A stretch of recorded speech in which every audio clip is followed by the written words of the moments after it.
Hello students, तो हम multimedia का चैप्टर नंबर 1 कर रहे हैं, जिसमें मैंने पहले वीडियोस बनाई हैं, जिसमें मैंने आपको पहले के कंसेप्ट डिस्कस किए हैं। तो आज हम मल्टीमीडिया एप्लीकेशंस करेंगे on the basis of web and internet. 1.4 है, पेज नंबर 18। ठीक है, तो मल्टीमीडिया को अगर हम देखें तो वो उसका यूज़ क्या है, उसकी एप्लीकेशंस क्या है। अगर पेपर में आता है तो आप इसको आंसर को बना सकते हैं। साथ में अगर वेब या इंटरनेट के बेस्ड पे मल्टीमीडिया की एप्लीकेशंस क्या है, तब भी यही सेम आंसर रहेगा। ठीक है, तो मल्टीमीडिया हम बहुत सारी सिचुएशंस में यूज़ कर सकते हैं कंप्यूटर्स के साथ।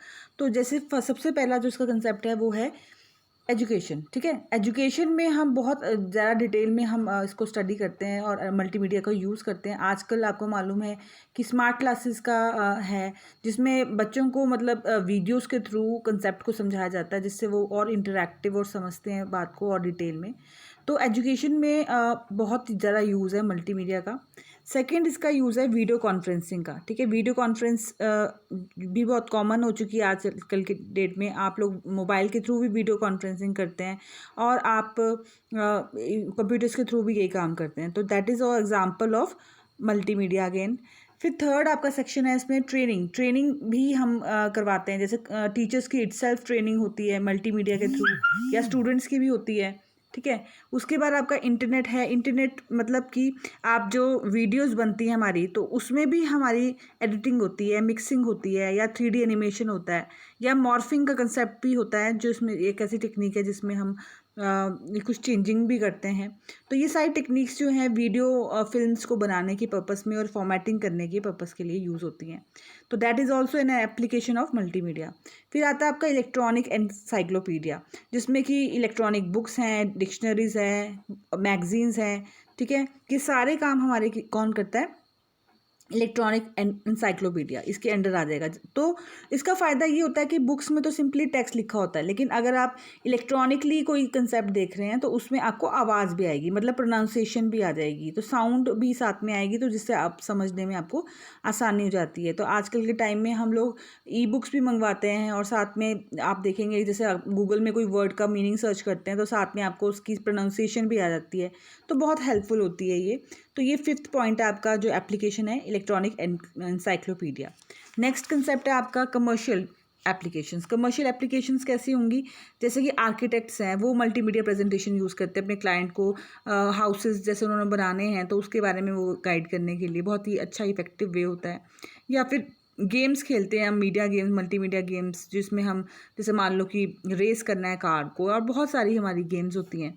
फिर उसके बाद आपके पास इसके अलावा हमारे पास बिज़नेस एप्लीकेशंस के अंडर हमारे पास बहुत सारे इफ़ेक्ट्स आते हैं। जैसे कि अकाउंटिंग के हमारे कैटलॉग्स होते हैं, या इंटरनेट वेब पेजेस हैं, या CAD सॉफ्टवेयर्स हैं, बहुत कियोस्क है। ये सारे जो हमारे हैं बिज़नेस एप्लीकेशंस हैं। Then comes better presentation. आप कोई भी जब मल्टीमीडिया का प्रेजेंटेशन बनाते हैं तो एनिमेशंस, वीडियोज़ की हेल्प से बहुत ही इंटरेस्टिंग बन जाता है वो। फिर अलग जो एक और इसका खासियत है, जो इंटरनेट पे हमारा मल्टीमीडिया का यूज़ है, वो है फॉरेन लैंग्वेज लर्निंग। आप नई लैंग्वेज जब भी कोई लर्न करते हैं तो क्या होता है कि वर्ड्स तो आपके पास नए नए आते हैं, तो जैसे आप उनको इनकाउंटर करते हैं तो आपको सबसे पहला प्रॉब्लम आता है, वो है इसकी प्रोनाउंसिएशन, कि कैसे स्पेसिफिक वर्ड को। तो आप बहुत ही आसानी के साथ आप कोई उस वर्ड की प्रोनाउंसिएशन सुन सकते हैं with the help of multimedia, और वो साउंड आपको बहुत आसानी से आपको मिल जाती है। तो आप वर्ड्स और फ्रेजेस को बहुत जल्दी लर्न कर लेते हैं। इसलिए अगर आपने कोई भी फॉरेन लैंग्वेज लर्न करनी है तो आपके पास मल्टीमीडिया सबसे अच्छी ऑप्शन होती है इंस्टेड ऑफ यूजिंग बुक्स। ठीक है, उसके बाद आपका नेक्स्ट कंसेप्ट आता है मल्टीमीडिया कियोस्क। ठीक है, मल्टीमीडिया कियोस्क आपको जगह जगह मिल जाते हैं, जैसे कि आपकी रेस्टोरेंट्स हो सकती हैं, या फिर आपको जैसे रेलवे स्टेशंस होते हैं, एयरपोर्ट्स होते हैं, वहाँ पे मल्टीमीडिया कियोस्क बहुत सारे मिलते हैं। पब्लिक प्लेसेस में आपको ये सारी इन्फॉर्मेशन प्रोवाइडर ही होते हैं, मतलब कि आपको सारी जानकारी जैसे मान लो एयरपोर्ट में आप हैं तो आपको मालूम पड़ जाएगा कौन कौन से अट्रैक्टिव टूरिस्ट प्लेसेस हैं, या रेस्टोरेंट्स हैं, होटल्स हैं, तो वो पिक्चर्स के साथ आपको सारी इन्फॉर्मेशन दे देंगे। ठीक है, तो ये बस आपने प्रेस करना होता है, अपनी फिंगर के साथ टैप करना होता है, और आपको ये मल्टीमीडिया कियोस्क आपको हेल्प करते हैं कोई भी इंफॉर्मेशन प्रोवाइड करने के लिए। डिलीवरी ऑफ मल्टीमीडिया की अगर हम बात करें तो हमारे पास CD रोम एक ऑप्शन है। CDs में हमारे बहुत ही कॉस्ट इफेक्टिव डिस्ट्रीब्यूशन है, बहुत सस्ता काम पड़ जाता है ये, और इसमें आप टेक्स्ट, ग्राफिक, साउंड, वीडियो सब कुछ सेंड कर सकते हैं, ठीक है। इसके अलावा सेकंड ऑप्शन हमारे पास है डिस्ट्रीब्यूटेड नेटवर्क्स, जिसमें हम इंटरनेट का यूज़ करके हम मतलब जो हमारा मटेरियल है मल्टीमीडिया का वो हम ट्रांसफ़र कर सकते हैं। तो ये हमारे 12 जो हैं एप्लीकेशंस है मल्टीमीडिया के, और ये बहुत इंपॉर्टेंट है पेपर पॉइंट ऑफ व्यू से, ठीक है। सेकंड क्वेश्चन जो हमारा बनता है वो है transitions from conventional media to digital media, ठीक है। ये वाला जो है ये एक नेक्स्ट क्वेश्चन है। तो कन्वेंशनल मीडिया और डिजिटल मीडिया में क्या डिफरेंस है, पहले हम ये समझते हैं।